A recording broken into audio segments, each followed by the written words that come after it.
Okay, so are there any questions on classical conditioning before we move on? Now we're going to talk about another type of classical conditioning that y'all may be familiar with personally, and this is called taste aversion. This was discovered by John Garcia. Oh, hold on, my PowerPoint's not working. Can y'all see the PowerPoint? The warm-up? Okay, all right, there it goes, it moved over. All right, so John Garcia discovered taste aversion. This is classical conditioning that is a unique conditioned aversion. Okay, so taste aversion is a unique conditioned aversion that is accomplished rapidly. So y'all may remember with the example of little Albert. How did they get him to be afraid of white rats? They had to bang and make a loud noise with a metal pipe. And so they would pair those together multiple times until the baby learned that white rat means be afraid, right? And they had to do that at least 6 times in order to make that connection. What's unique about taste aversion is that you don't need to do it multiple times. You can have it just happen once. A single pairing of illness or nausea or feeling bad with eating a specific food creates that connection. Okay, so this has nothing to do with like an illness. This doesn't have anything to do with like, oh, I'm allergic to peanuts, so I'm not going to eat anything with peanuts in it. This is a one-time pairing where you had a bad experience with a food, and so you never eat it again. Okay, do y'all have any examples of taste aversion personally?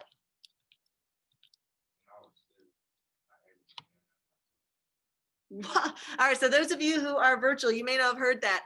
Joe shared the example of when he was 7 years old, he ate a banana and his tooth fell out. Which, I mean, I would think an apple, that might take a tooth out more easily than a banana. Was it already loose? You don't remember? You just like random, you're eating, then all of a sudden teeth. All right, so yeah, so that may lead to you not being so great with bananas. It doesn't have anything to do with like, oh, I just don't like the texture, or I don't like the actual taste of it. Okay, it's not like, oh, I hate broccoli because it tastes bad. It was something that was paired with the food and an illness. Okay, so let's say that you're at home and like, okay, in the chat privately, someone said, I ate a taco and threw up. Okay, so how do you feel about tacos currently? Oh, Minjae got appendicitis from, not from eating pizza crusts, okay? But she had appendicitis while she had been eating pizza crusts. And so she unconsciously paired those two together. Does eating pizza crusts cause appendicitis? No, okay? Or else a lot of us would have our appendixes taken out at that point, right? But remember, in psychology, it's key to remember that causation does not equal correlation. Causation, write that in the chat, does not equal correlation. So while there may be a relationship between two things, that doesn't mean that they cause the other. Someone else shared privately, once I was eating Doritos, and I'm sorry, I shouldn't laugh, near-death experience. Once I was eating Doritos and choked on one, so I stopped eating them for a while. Like if that's how I go out, I want you to specifically mention that at my eulogies. Like, yeah, that Dorito chip, it was too much. That would just be one of, okay. So essentially you all established negative associations with that food. And so you no longer eat them. How many times did it make you sick? Well, in one example in the chat, someone said they ate a single taco and threw up, and so they still haven't eaten one since then. Someone said in the chat, I can't drink Milo sweet tea because, oh, that's gross. Okay, I can't, you're gonna give me secondhand taste aversion. I can't drink Milo sweet tea because one time I drank it, and there was a huge glob in my mouth. Oh my God, that's the word. Was it spoiled? Oh, that's awful. That's like when I see on like Facebook, someone shares like a Capri Sun that they cut open because it tasted weird and it has mold growing in it. Yeah, have y'all seen that? That's back when those Kool-Aid jammer packs, do y'all remember that? Where they would have the clear backs? That's when those became real popular, is because that was going around on social media of, of it being full of mold. Oh my goodness. I should stop asking this question for this unit because I'm going to have secondhand taste aversion. Do you still refuse to drink sweet tea? Oh yeah, I tried it like one time months later, and I was like, I can't do that. Like I can drink sweet tea from anywhere, like a restaurant. But out of a bottle like at the house. Now, is it any tea in a bottle or just Milo's brand specifically? Just Milo's. Okay, so with that example, since Tatum can't drink Milo sweet tea, what element of classical conditioning does that reflect? Generalization or discrimination? Discrimination, because it's not all sweet tea, it's just Milo's tea. Okay, so that's discrimination. A few years ago when I asked this question, one of my students said that they can't eat cooked carrots. Their taste aversion is just cooked carrots, but they can eat raw carrots fine. What cooked carrots are? Raw carrot. It's like, what are you, a rabbit? I mean, carrots could be good if you have like the right dip with it, like hummus. Did y'all know they make chocolate hummus? Just, you don't like hummus? Nah, that's fair. I don't have a taste aversion to it, but it's like healthy. Like right now I'm into oat milk. Y'all heard of oat milk? Yeah, it's a thing. Oat milk is a thing. Like instead of getting it from cows and it's like dairy free and lactose free, you can actually do it yourself. They sell bags for you to milk oats. Now I'm not that creative. I don't have time to be milking oats. Like I know, but if you look it up, like I guess they like put it in water and soak it, and then they just squeeze the oats, and it smells like oatmeal, and it tastes pretty good. So I get it at Aldi's.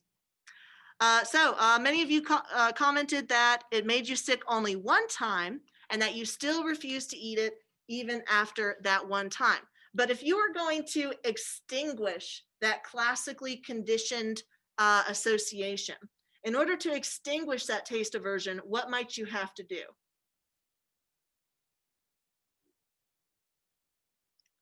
What would help you get over that aversion? Exactly, make a positive memory with it. Like for instance, if I gave Tatum Milo's tea and she watched me pour it into a cup, a clear cup, and she could see that there's no globs in it, okay? And then if after like multiple times she just drinks out of the cup, maybe that would be enough to extinguish her classically conditioned aversion to sweet tea. So how did Garcia discover this? Was he just, sitting under an apple tree and one apple fell on him one day? No, he experimented with this with rats. Hold on, my PowerPoint's frozen again. There we go. So with his aversion studies, he would take these rats and he would pair sights, sounds, and tastes, which remember, those are neutral stimuli. So we don't have a negative connotation with them. It's just stuff happening in our environment. And then he would also expose them to radiation. Now, y'all may have heard of, with radiation, it's used as like chemotherapy to treat tumors or certain cancers. One of the side effects of radiation is that it can cause hair loss, but also nausea and vomiting, right? So with these rats, he would pair sight, like certain pictures, with radiation. He would pair sounds, like a bell, like what we saw with Ivan Pavlov's experiments, with radiation. And then he would pair tastes with it as well. For instance, with a particular flavor of water. What he found is that the rats didn't associate sights with nausea or sounds with the nausea. They only associated what they ate or drank with the nausea. Now, clearly the rats don't know that they're in an experiment. They don't know that they're receiving radiation, and that's the explanation for why they don't feel well and why they can't eat or drink or why they're vomiting, okay? And so instead, they make this connection to what they're drinking or what they're eating. And so what he found from these experiments is that this is the one sense, okay? This is the one sense that is the strongest when it comes to classical conditioning, okay? It's the one sense that is the strongest with classical conditioning. No, sight, visual reliance is our strongest sense that we use the most. So we're talking about in terms of the unit on sensation. Of all of our senses, sight is the one that humans rely on the most. But when it comes to learning, when it comes to classical conditioning, taste is the strongest, because that's when you make acquisition the fastest, right? It takes fewer repetitions in order to make that connection. Okay, so this is going to violate the behaviorist principle that any stimulus could serve as a conditioned stimulus. Okay, so they're saying that according to behaviorism, the rats should respond to the experiment with aversion to sights and sounds just as strongly as they do to taste. But that was not the case in this experimental method. Okay, so taste aversion does not apply to sight or sound. Another thing that's unique about taste aversion is that it has no time requirement. So these rats would be exposed to radiation and they would get sick immediately after eating or hours after eating. And it didn't matter. Even if it was an hour after they had eaten that food, they still associated it with the food.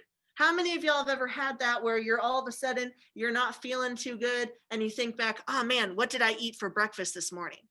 Breakfast could have been 4 hours ago. And yet, when you start feeling unwell, your first thought is, I must have eaten something spoiled, or my oat milk must not have been up to standard, right? And so that's why those taste aversion studies are so strong with those senses, is that there's no time requirement. You could have the nausea hit you hours later, and it's still going to make that connection. Whereas if you're trying to condition a dog, for instance, to salivate to a bell, if you ring a bell hours after they've been fed, are they going to make that connection? No, they are not. Okay. Also, with this particular classical conditioning, it can occur after a single trial. Whereas with Ivan's dogs, with the Pavlov's dogs, okay, that was different because he would have to pair the bell with the meat powder many different times, right? With taste aversion, we only need it once. Just one glob in your sweet tea and you're done with Milo's, okay? This also is related to evolutionary psychology because it is beneficial in terms of how do we know what to eat and what not to eat. Well, if you eat a berry and you get sick immediately after eating it or hours after eating it, then guess what? You're likely not to eat that berry ever again, or that spoiled milk, or that spoiled meat, whatever it is that you're eating. So this is evolutionarily beneficial because it allows us to survive. It allows us to avoid foods that would cause us harm.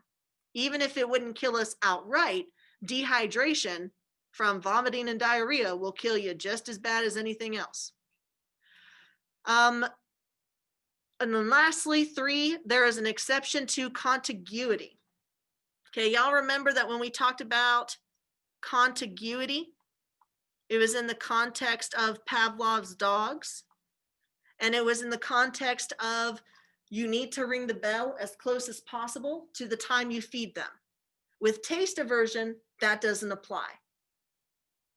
Okay, even hours later, the association can still be made. Does that make sense? Does anyone need anything repeated? All right, then the last thing that we're going to cover today relates to taste aversion and addiction. Okay, alcoholism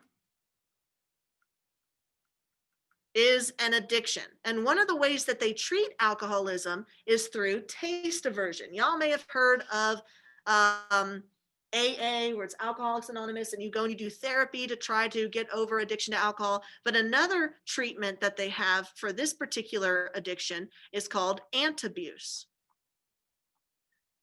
Antabuse is a medication that they would take every day. So someone who's diagnosed as an alcoholic would take this pill every day. Now, what this pill does is, whenever you ingest alcohol, it makes you violently ill. It makes you vomit. So what kind of pairing are they trying to do with this? They're trying to pair in your mind alcohol with vomiting. to decrease your desire to want to drink alcohol. They're trying to impose taste aversion to your addiction. Now, what are some flaws in that treatment? How might that association be disrupted?